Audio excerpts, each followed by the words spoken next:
The invitation arrived on a Tuesday, wrapped in the kind of formal language that made it sound like a gift, but felt like a threat.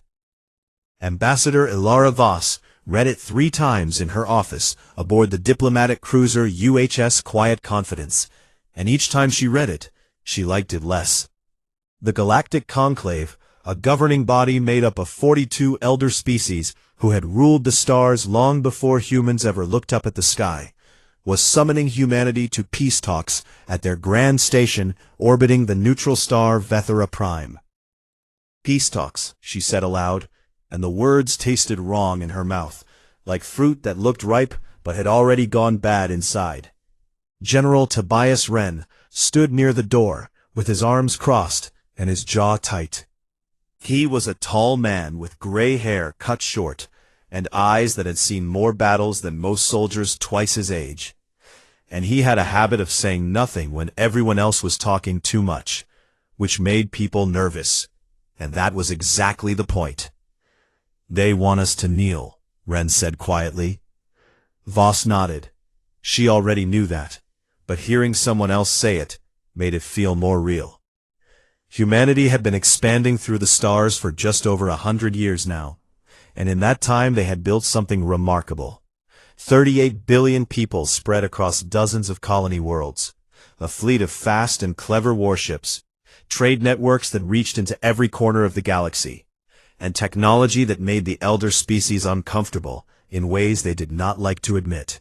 Humans were new to the galactic stage, barely a blink in the long history of the cosmos, and yet they had done in a century what most species took thousands of years to achieve. The Conclave did not like this. They did not like it at all. For decades, the elder species had watched humanity grow with a mixture of curiosity and contempt. They called humans the feral newcomers in their private councils, and they spoke about them the way old rich families speak about someone new who moved into the neighborhood and built a bigger house, with polite smiles that hid deep resentment. But humanity had never started a war. They had never broken a treaty. They had never threatened anyone. They had simply grown and traded and built and refused, with a calm stubbornness that drove the Conclave insane, to bow to any authority they had not chosen for themselves. And now the Conclave wanted to talk. Voss gathered her small team, 12 diplomats, 4 translators, 2 intelligence officers, and General Wren, and they boarded the Quiet Confidence for the journey to Vethera Prime. The ship was a modest frigate, fast but not heavily armed, and Voss had chosen it on purpose. She brought no fleet escort, no battleships, no show of force, because she wanted the Conclave to think that humanity was coming with open hands. Let them believe what they wanted to believe. The Conclave station was enormous, a ring of silver and glass the size of a small moon, spinning slowly in the light of the pale blue star. Ships from dozens of species were docked along its arms, the crystalline vessels of the Irani, the dark armored cruisers of the Thyraki, the sleek trade barges of the Kassavex, and among all of them, the little human frigate looked like a sparrow in a field of eagles. When Voss stepped off the ship and into the grand reception hall, she understood immediately what the Conclave was trying to do. The hall was built to make visitors feel small, with ceilings so high they disappeared into shadow, and walls lined with the flags and symbols of every elder species in order of their age and power. There was no human flag anywhere. They were led to their quarters, modest rooms on a lower deck, far from the luxury suites where the elder delegation stayed. And Voss smiled to herself, because every small insult was a piece of information, and information was her favorite weapon. The opening ceremony was held that evening in a vast amphitheater, filled with representatives from all 42 species. The seats rose in tiers like a coliseum, and at the very top sat Archon Zeleth Vor, Supreme Speaker of the Conclave. Vor was Thyraki, an insectoid species with 4 arms, a hard black shell, and compound eyes that reflected light like dark jewels. He was over 400 years old, which was considered middle-aged for his kind, and he had led the conclave for nearly a century with a combination of intelligence, cruelty, and absolute certainty that the elder species were the rightful rulers of the galaxy. He rose to speak, and the chamber fell silent. "We welcome our youngest brothers and sisters of the human race," Vor said, and his voice was smooth and deep, and carried the tone of a parent speaking to a child who had finally stopped misbehaving.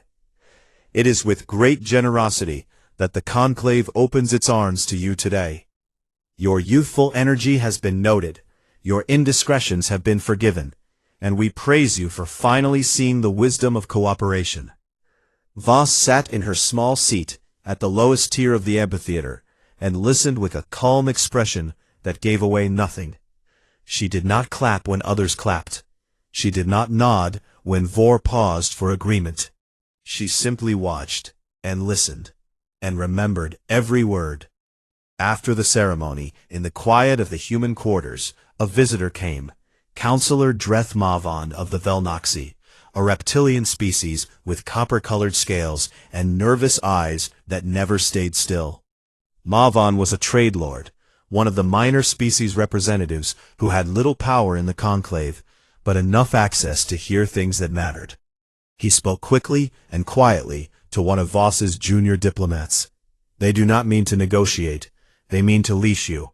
I have seen the draft terms, and they are not what you think." Within the hour, the draft terms were in Voss's hands. She read them in the dim light of her small room, and each line hit harder than the last. Humanity was to surrender 60% of its colonial territories to be divided among the elder species. Humanity was to dismantle its independent military fleet and submit its remaining ships to conclave command. Humanity was to accept a guidance council, which was a polite name for an alien government that would sit inside human space and control human decisions. Humanity was to pay tribute taxes to the conclave treasury for the next 500 years as payment for the instability it had caused. Voss set the document down and stared at the wall for a long time. Then she passed it to General Wren. He read it standing up, and when he finished, a sound came from his throat that was almost a laugh. Not a happy laugh, but the kind of laugh that comes when something is so absurd that the only alternative is anger. "They think we're going to agree to this?" he asked. "They think we have no choice," Voss replied. The hum of the station systems was the only sound, a low, steady vibration that ran through the walls and floors like a heartbeat. Voss looked at her team, 12 diplomats who had crossed the galaxy in good faith, who had come with hope that maybe, just maybe, the elder species were ready to treat humanity as equals. She saw the disappointment in their eyes and the anger beneath it, and she understood both because she felt them too. But Ilara Voss had not survived 20 years of galactic diplomacy by letting her emotions drive her decisions. She had come prepared for this, because deep down she had always known it was possible, and she had her orders from Earth, orders that covered every scenario, including this one. She stood and looked at each member of her team one by one. "They did not invite us here to talk," she said, and her voice was steady and calm, and carried the weight of everything she had just read. "They invited us here to surrender, and that changes things. That changes everything." No one in the room asked what she meant, because they could see it in her eyes. Something was coming, and the conclave was not going to like it.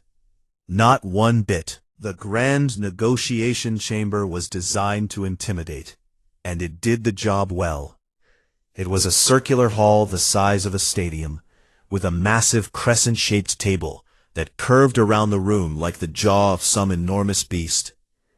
The elder species sat along the inside of the crescent in tall chairs made from materials that shimmered and shifted with light. And each chair was raised on a platform so that the delegates looked down on anyone standing in the center of the room. And there at the open end of the crescent, at the very lowest point of the floor, was a single small table with a single small chair. That was where humanity was expected to sit. Ambassador Elara Voss walked into the chamber with her back straight and her head high, and if the arrangement of the room bothered her, she did not show it. General Wren walked 2 steps behind her, his face as blank and hard as carved stone, and the rest of the human delegation filed in quietly and stood along the wall like soldiers waiting for orders.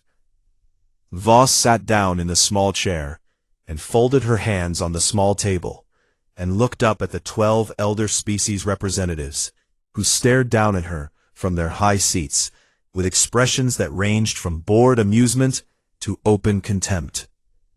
Archon Zelith Vor sat at the highest point of the crescent, his 4 arms resting on the arms of his chair, his dark compound eyes watching Voss the way a predator watches something it has already decided is food.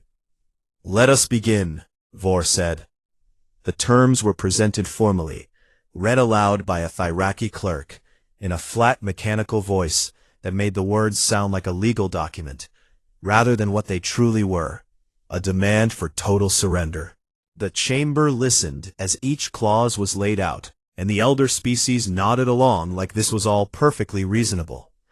When the reading was done, Vor leaned forward and spoke. "These are generous terms. The conclave recognizes humanity's contributions and offers a path forward that ensures stability and prosperity for all. We trust that your delegation will see the wisdom in this arrangement." Several species applauded. The Kassavex delegation exchanged satisfied looks, and the Irani representatives made a clicking sound that passed for agreement among their kind. Behind their polite faces, deals had already been made. Humanity's territories had been quietly divided among the elder species in back-channel negotiations weeks ago, and the only thing left was for the humans to sign. Voss waited for the applause to fade, and then she spoke. "I would like to ask some questions for clarification," she said, and her voice was calm and steady, and carried across the enormous chamber with surprising strength. Vor blinked his compound eyes, a gesture of mild surprise among the Thyraki, but he waved one of his 4 hands in permission. And then Voss began to ask questions, and she did not stop for 2 hours. She asked about every clause, every subsection, every line of fine print that the conclave had buried in the document. She asked who would control the surrendered territories and under what authority. She asked what would happen to the human colonists living in those territories. She asked how the dismantlement of the human fleet would be verified, and who would do the verifying. She asked about the Guidance Council, who would appoint its members, what powers it would have, whether it could override decisions made by human governments, and what recourse humanity would have if the Council acted against human interests.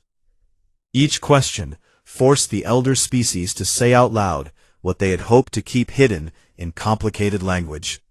Each answer revealed another layer of control, another chain, another cage, and Voss made sure that every word was recorded by the Chamber's official systems, so that no one could later deny what had been said.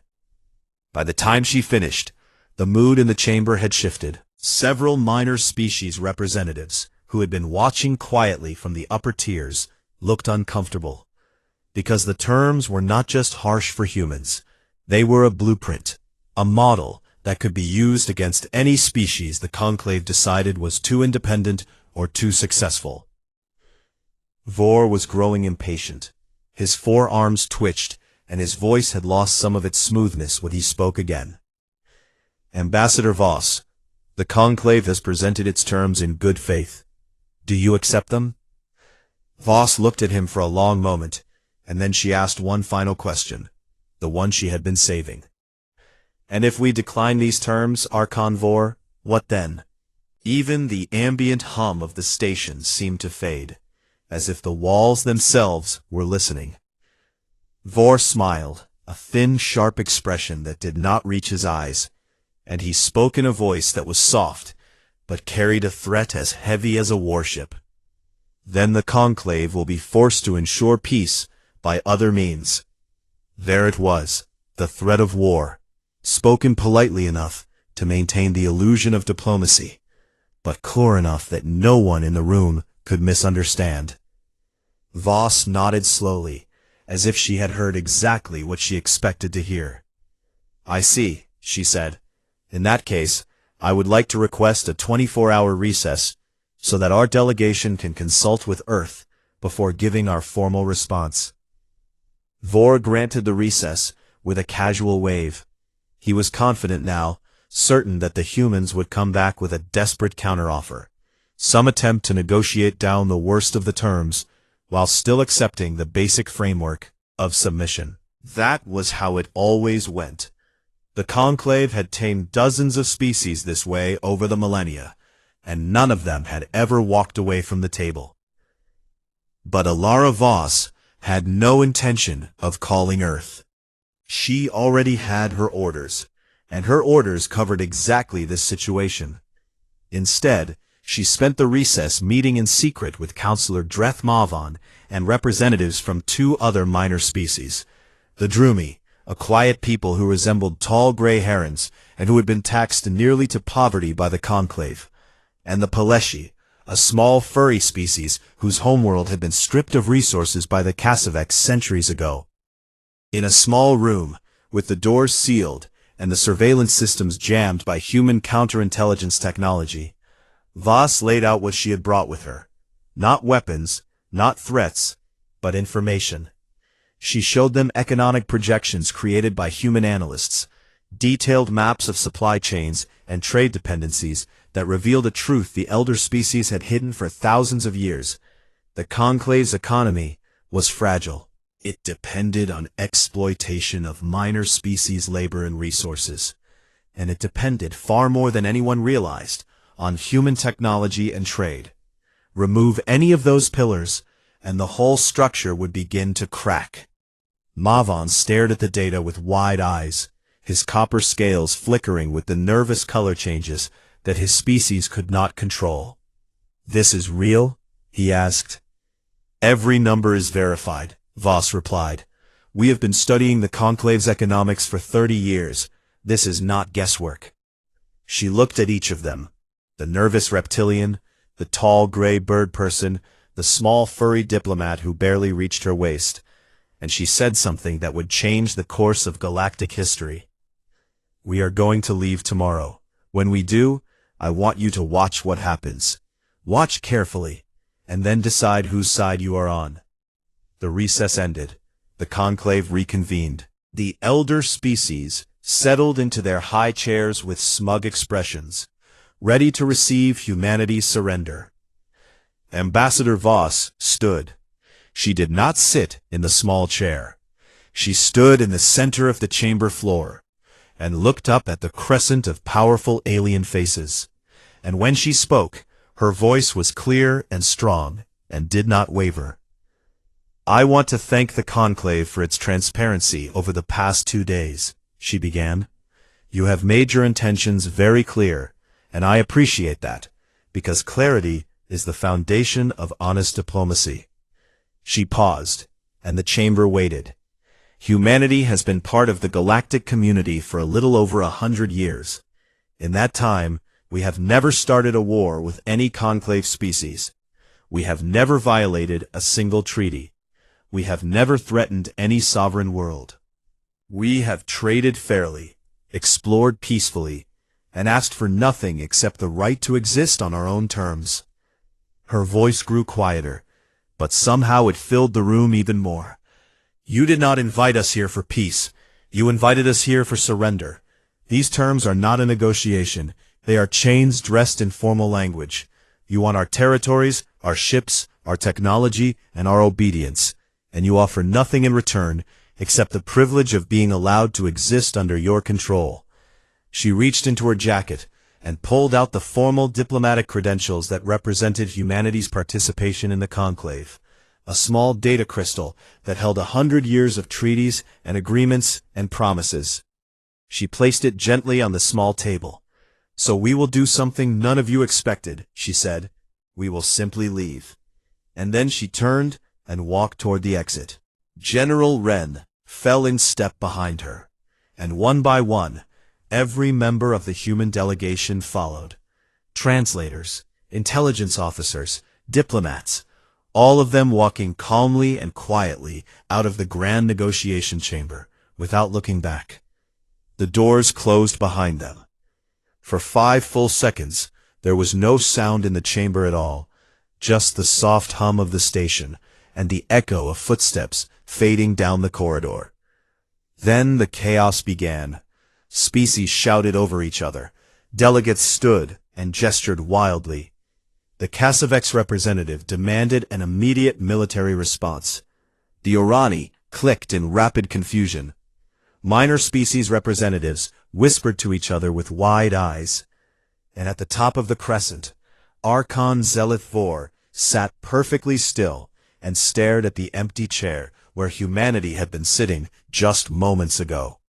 The data crystal sat on the small table, catching the light, and it looked impossibly small in that enormous room.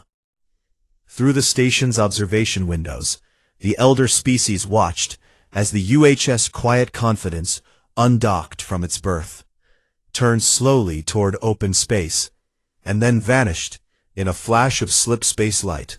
Gone, just like that, as if humanity had never been there at all. And for the first time in his 400-year political career, Archon Zelith Vor felt something cold settle in his chest, something unfamiliar and unwelcome that he could not quite name, but that tasted, if he was honest with himself, very much like doubt. The first week after humanity walked out of the peace talks, the galaxy celebrated. Archon Zelith Vor held a special session of the conclave and declared the walkout a victory. The humans had retreated, he said, and their retreat proved what the elder species had always known, that humanity was young and foolish and not ready for the responsibilities of galactic civilization. The propagandists of the Tharaki media networks broadcast the message across 1,000 worlds. The feral newcomers had been put in their place, and order had been restored. The Cassavex hegemony raised a toast in their grand trade halls. The Urani collective hummed their ancient songs of triumph.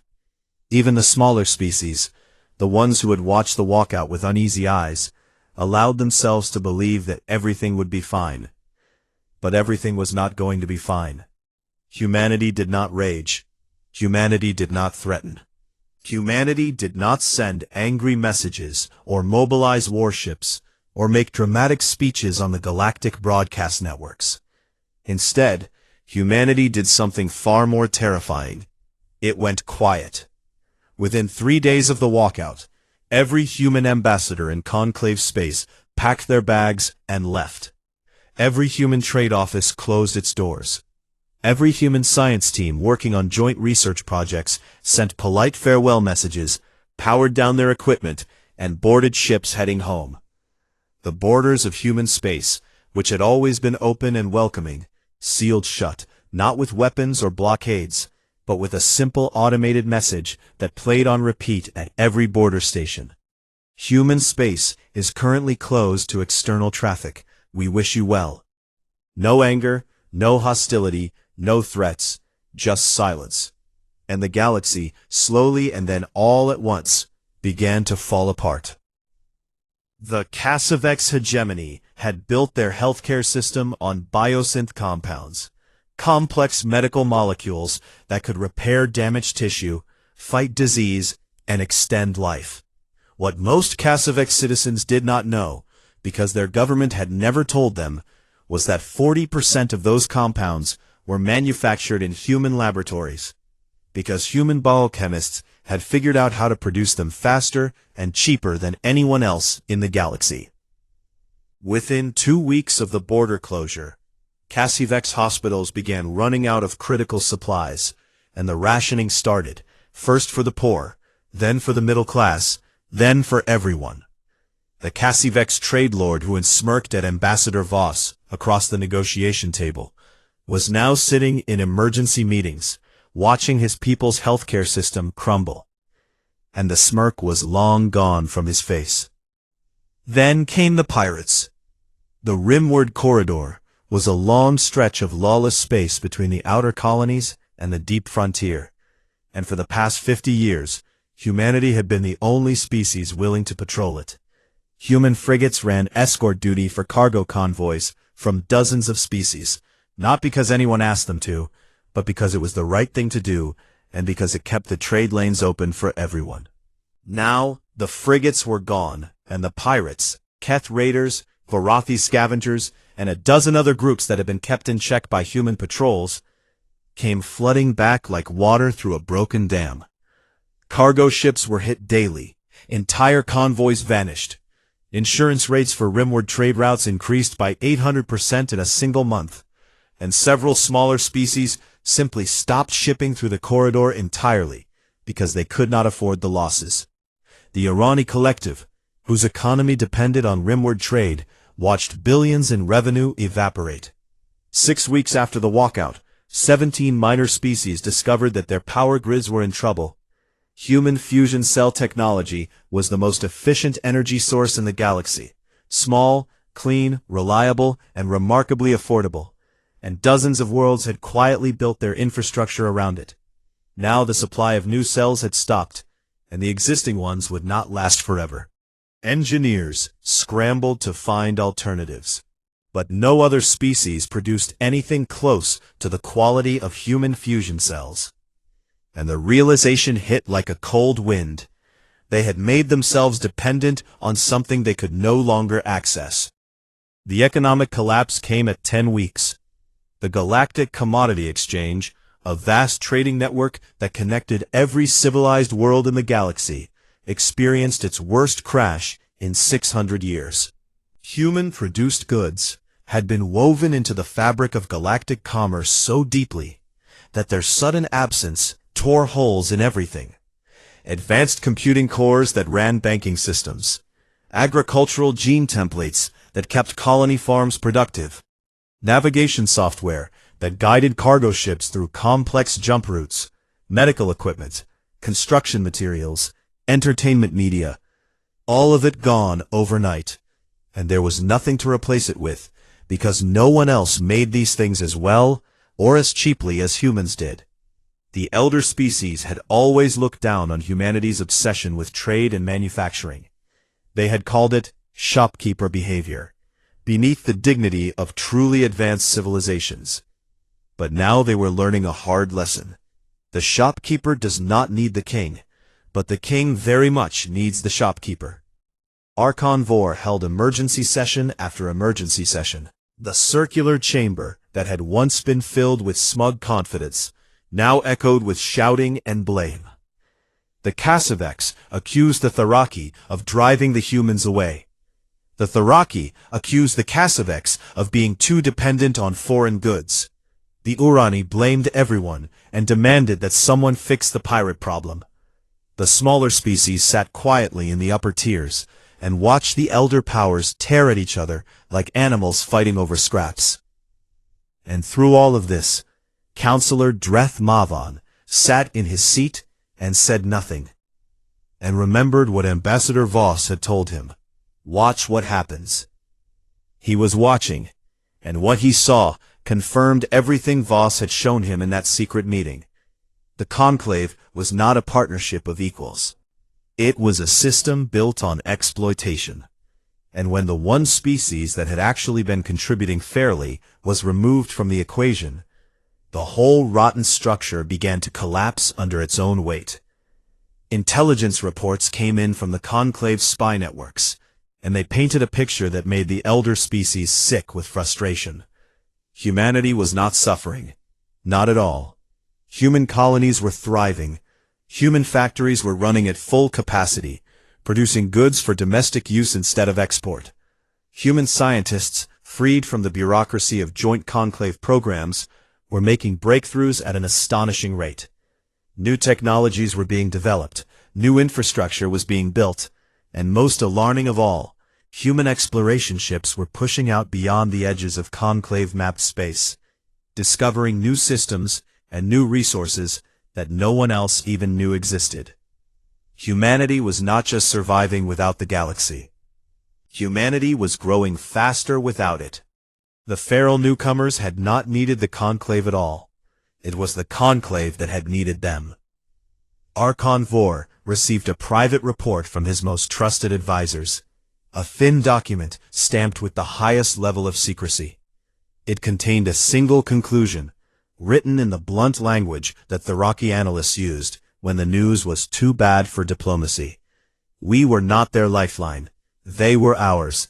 Every projection shows accelerating decline across all major economic indicators if human trade is not restored within 6 months. Military options have been assessed and found to carry unacceptable risk. The human fleet is smaller than ours, but technologically superior and hardened by decades of frontier combat. A war would be catastrophic, and victory is not assured. Vor read the report alone in his private chamber, and then he read it again, and then he sat very still for a long time.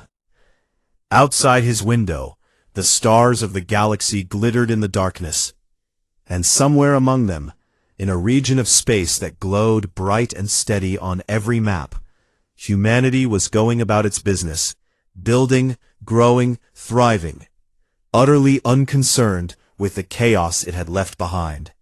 Vor pulled up the galactic map on his display screen.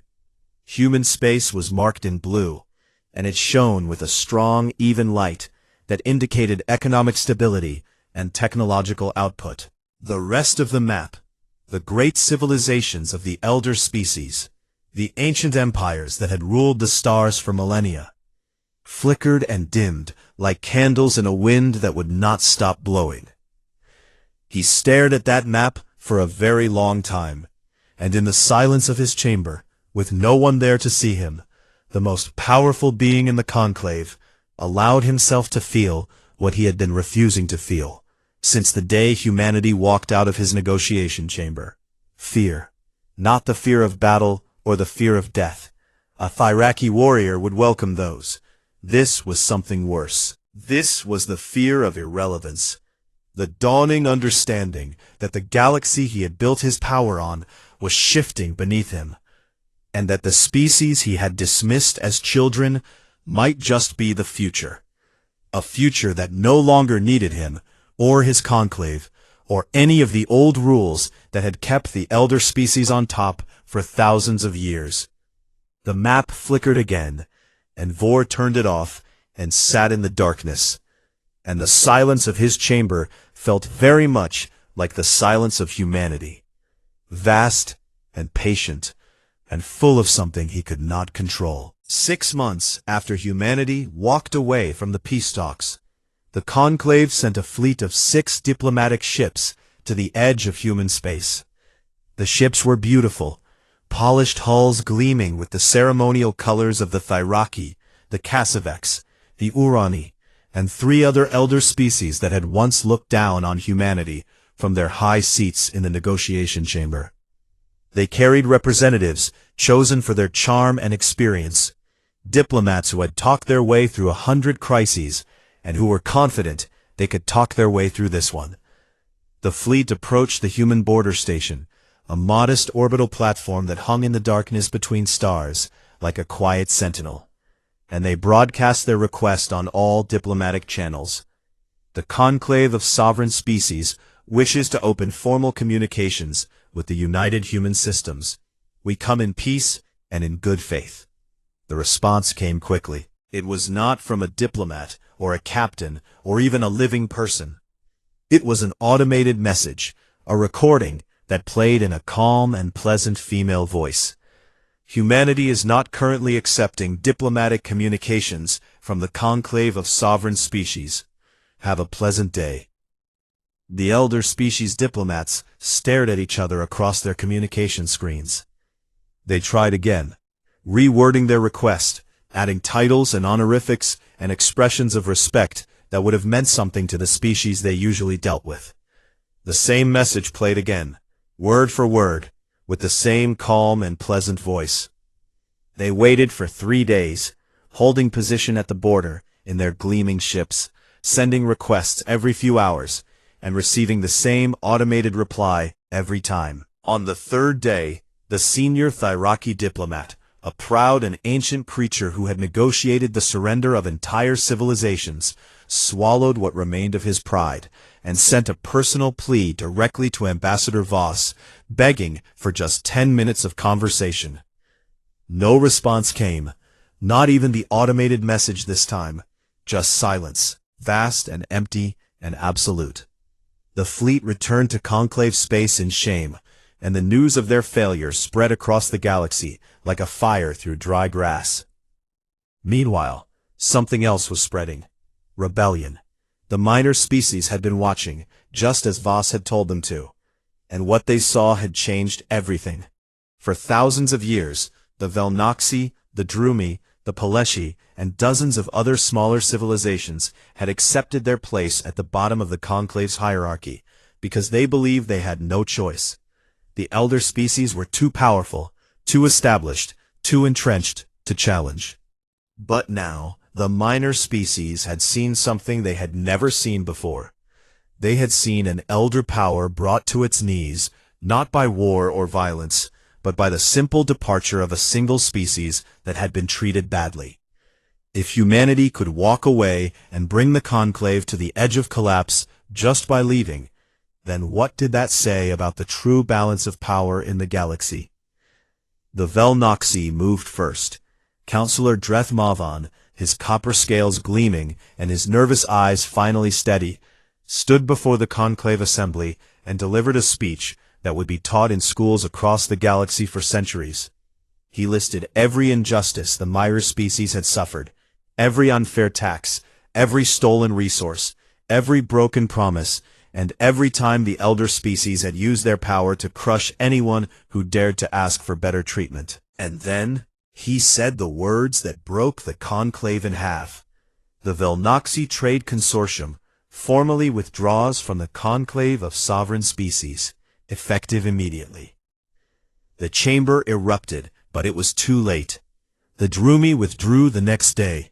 The Paleshi followed the day after. Within 3 weeks, 11 more species had pulled out. And the Conclave, the ancient institution that had governed the galaxy for over 10,000 years, was hemorrhaging members like a wounded animal losing blood. Mavan worked quickly. In secret communications with the breakaway species, he proposed something new, the Free Trade Compact, an alliance built not on hierarchy and dominance, but on fair exchange and mutual respect. And then he did the thing the elder species feared most. He reached out to humanity. The response was immediate. Where the Conclave had been met with silence, the Free Trade Compact was met with open arms. Human diplomats appeared at Velnoxi stations within days, smiling and shaking hands and offering trade agreements that were so fair and so generous that Mavan nearly wept when he read the first draft. Human trade ports reopened, but only for Compact members, and the goods that the galaxy had been starving for, fusion cells, biosynth compounds, computing cores, agricultural templates, began flowing again, but only to those species that had chosen to leave the old system behind. The elder species were furious. Archon Vor called it a conspiracy. He accused humanity of engineering a galactic coup, of deliberately destabilizing the Conclave to seize power. He gave angry speeches to a shrinking audience of loyal species, warning them that humanity was a predator wearing the mask of a friend. But the truth was simpler and more devastating than any conspiracy. Humanity had not engineered anything. They had simply offered a better deal, and the galaxy had chosen it. It was the most basic principle of trade. People go where they are treated well. And the Conclave had spent 10,000 years forgetting that principle, because they had never had to compete before. Desperation made the elder species dangerous. The Thyriki, the Kassavex, the Orani, and 3 other loyal species pooled their remaining military resources and assembled a war fleet, 800 ships armed with the best weapons their ancient civilizations could produce. It was an impressive force, a wall of metal and firepower that stretched across the void like a dark storm front, and they moved it toward human space with a clear message: submit or face destruction. Humanity's response arrived in the form of a single ship. The UHS Walk Softly emerged from slipspace at the edge of human territory and took up position directly in the path of the approaching fleet. It was a dreadnought, a class of vessel that the elder species had never seen before, because humanity had never shown it to anyone.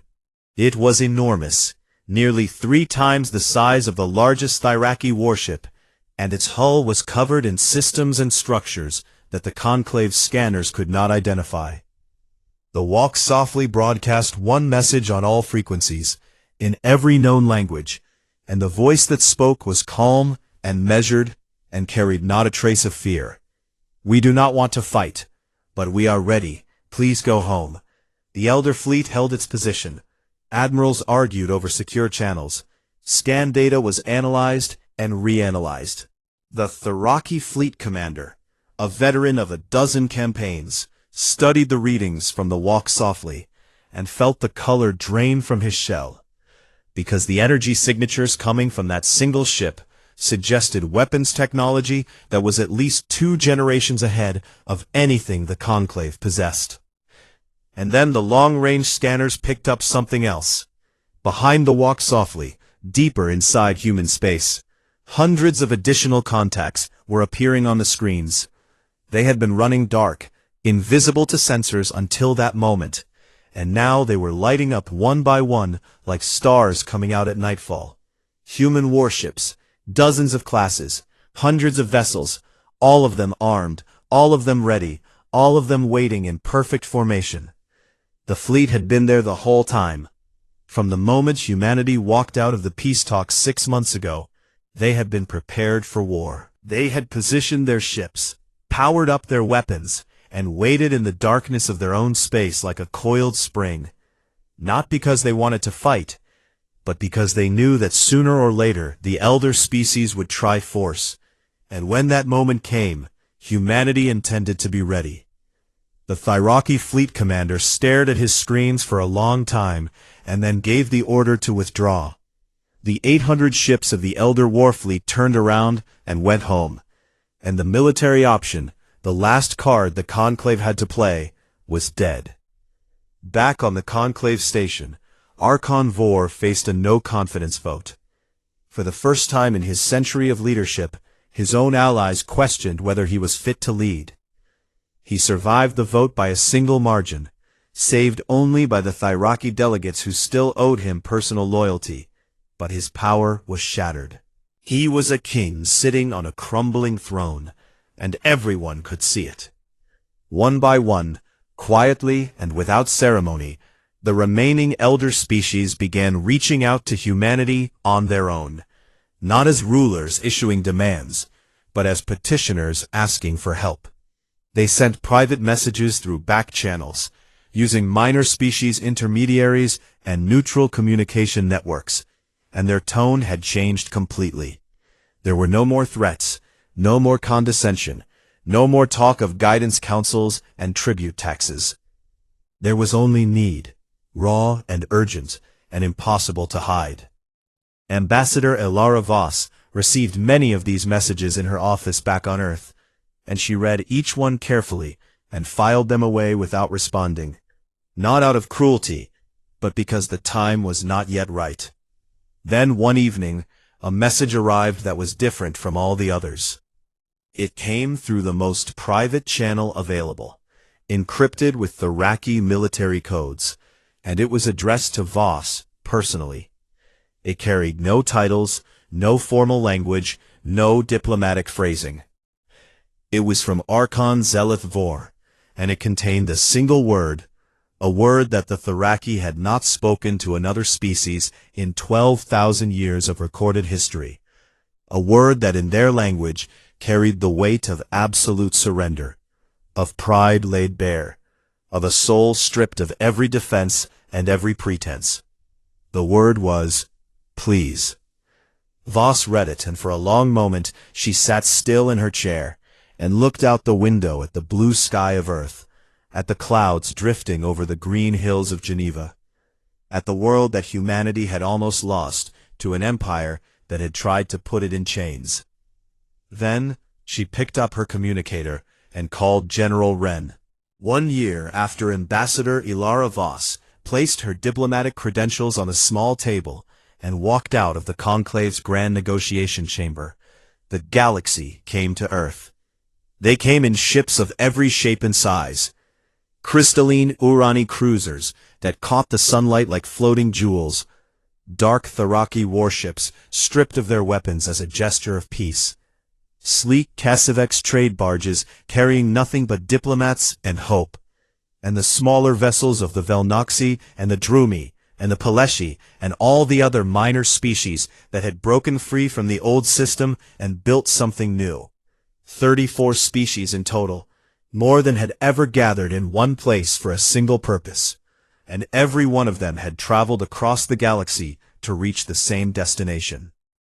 Geneva Station, a human-built diplomatic platform that orbited Earth's moon in a slow and graceful arc, its white hull gleaming against the black sky like a pearl resting on velvet. It was not as large as the Conclave Station, and it was not designed to intimidate. It was designed to welcome, with wide corridors and warm lighting, and meeting rooms where every seat was at the same height, because that was the point. The galaxy had come to humanity, and humanity had prepared a table where everyone was equal. Ambassador Voss stood at the entrance of the main hall and greeted each delegation as they arrived. She shook hands and clasped claws and touched foreheads and performed whatever gesture of respect each species valued. And she did it with a warmth that surprised many of the elder species who had expected coldness or gloating or the kind of smug satisfaction that they themselves would have shown if the roles had been reversed. She had never wanted this to be a victory. She had wanted it to be a beginning. Councillor Dreth Mavan arrived at the head of the Free Trade Compact delegation, and the change in him was remarkable. The nervous reptilian who had once whispered warnings in dark corridors now walked with his copper scales bright and his eyes steady and his chin held high. He had become the leader of something real, something that mattered, and the responsibility had straightened his spine and steadied his hands in a way that nothing else ever could. Voss clasped his arm in the human fashion and smiled at him, and Mavan smiled back. A wide, toothy expression that would have been terrifying to anyone who did not know that the Velnoxi smiled with their entire face when they were truly happy. "You did this," Mavan said quietly. "We did this together," Voss replied, and she meant it. The last delegation to arrive was the Thairaki, and at their head was Archon Zeleth Vor. He had aged visibly in the past year. His black shell had dulled, and his compound eyes seemed less sharp, and he carried himself with the careful movements of someone who had lost something important and was still learning how to walk without it. But he came, and that mattered more than anything else. When Vor entered the hall, every eye turned to him. This was the being who had sat at the top of the crescent and looked down on humanity with contempt. This was the being who had offered chains disguised as generosity and threats disguised as diplomacy. This was the being who had sent a war fleet against human space and watched it come home with its tail between its legs. And now he was here, on a human station, in human space, about to sit at a human table, and every step he took was a step further from the world he had known, and closer to a world he did not yet understand. Voss greeted him with the same warmth she had shown everyone else, and if Vor was surprised by that, he hid it behind the mask of dignity that was all he had left. The summit began. Voss stood at the center of the hall, not at the head of a table, not on a raised platform, not above anyone. She stood in the middle and spoke to the room as an equal, because that was the entire point of everything that had happened. "I want to begin by saying something that I hope will set the tone for everything that follows," she said, and her voice was steady and clear, and carried the weight of a year of patience and preparation. "We did not leave the conclave because we hated you. We did not close our borders because we wanted to punish you. We left because you refused to see us as equals. And we closed our borders because we needed you to understand what you stood to lose." She paused, and the hall was silent. "We are not here to rule the galaxy. We have never wanted that. We are not here to replace one hierarchy with another, or to sit in the high chair that the Conclave kept for itself. We are here because we believe that the galaxy can be better than it has been, that cooperation does not require submission, that trade does not require exploitation, and that peace does not require one species kneeling before another." She looked around the room, at the elder species who had once dismissed humanity as children, at the minor species who had suffered in silence for millennia, at the diplomats and soldiers and traders and scientists who had come from across the stars because they believed, or at least hoped, that something better was possible. "We just wanted a seat at the table," she said. "A real seat, not a stool in the corner." Then she presented humanity's proposal, the Geneva Accords, a new framework for galactic cooperation that replaced the Conclave's hierarchical system with something radically different. Under the Accords, every species would maintain full sovereignty over its own territory. Trade would be conducted on fair terms, negotiated between equals. A shared defense network would protect all member species from external threats.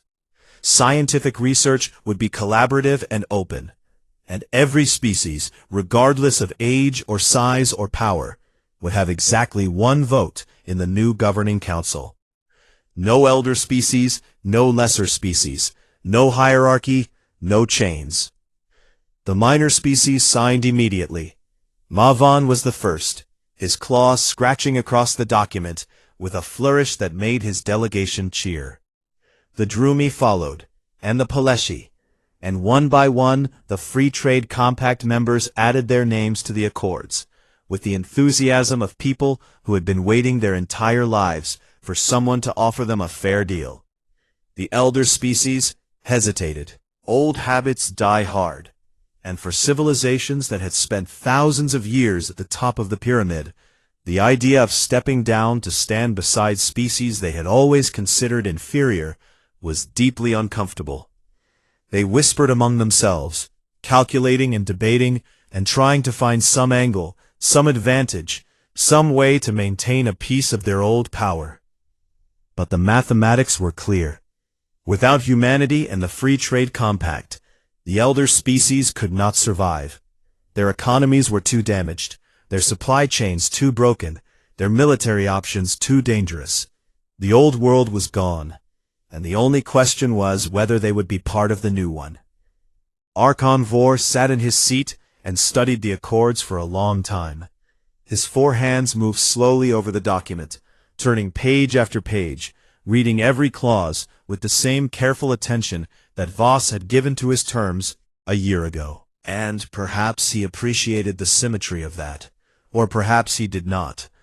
But when he finally set the document down, his compound eyes found Voss across the room. He requested a private meeting, and she agreed. They sat across from each other in a small room, just the two of them, the most powerful insectoid in the galaxy, and the human woman who had brought his empire to its knees, by doing nothing more than walking away. "How did you know?" Vor asked, and his voice was quieter than she had ever heard it. "How did you know we would break? How did you know that walking away would work?" Voss looked at him, and her expression was not triumphant or smug. It was something closer to sad, because she understood that this moment was not easy for him, and she respected the courage it took to ask the question. "Because that is what humans do when someone tries to put us in chains," she said. "We do not fight first, we walk away, we build our own path.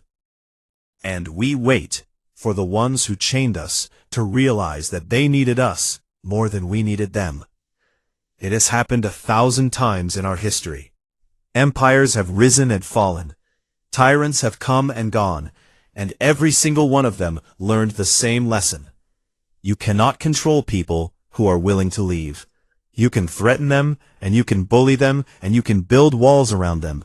But if they are determined to be free, they will find a way. And when they go, they will take everything of value with them, and leave you standing in the ruins of your own arrogance. She paused. You did not read our history books, Archon. If you had, you would have known how this was going to end, before it even began. Vor was silent for a long time. Then he stood, and he picked up the document, and he signed it. His angular Tharaki signature cutting across the page like a blade. When they returned to the main hall, the room watched as Vor placed the signed accords on the table. Within the hour, every remaining elder species had followed. The last signature belonged to the Orani representative, who pressed her crystalline thumb to the page and made a soft chiming sound that in Orani culture meant a new song begins. The Geneva Accords were complete. The old conclave was gone, and in its place stood something new. Not a human empire, not a reshuffled hierarchy, but a genuine partnership of equals, imperfect and fragile and new, but built on a foundation that the old system had never had: fairness. That evening, Ambassador Voss stood on the observation deck of Geneva Station and looked down at Earth. The planet turned slowly below her, blue and green and white, beautiful in the way that only a home can be beautiful, not because it was perfect, but because it was hers, and she had fought to keep it free. General Wren appeared beside her, 2 cups of coffee in his hands. He handed her one and stood next to her in the comfortable silence of 2 people who had been through something extraordinary together, and did not need words to acknowledge it. After a while, Wren spoke. Think it will last? Voss took a sip of her coffee and considered the question. Outside the window, the gathered fleets of 34 species hung in orbit around the moon. Hundreds of ships from dozens of civilizations, all of them parked peacefully in human space for the first time in history, their running lights blinking like a field of fireflies in the darkness. She smiled, not the diplomatic smile she wore in negotiation chambers, but the real one, the one that reached her eyes. It will last as long as they remember what happened when they tried to put humanity on its knees, she said. Wren looked out at the ships, at the moon, at the earth below, and he nodded slowly, the nod of a soldier who had prepared for war and was grateful for peace. They will remember, he said. And the galaxy, for the first time in 10,000 years, began again.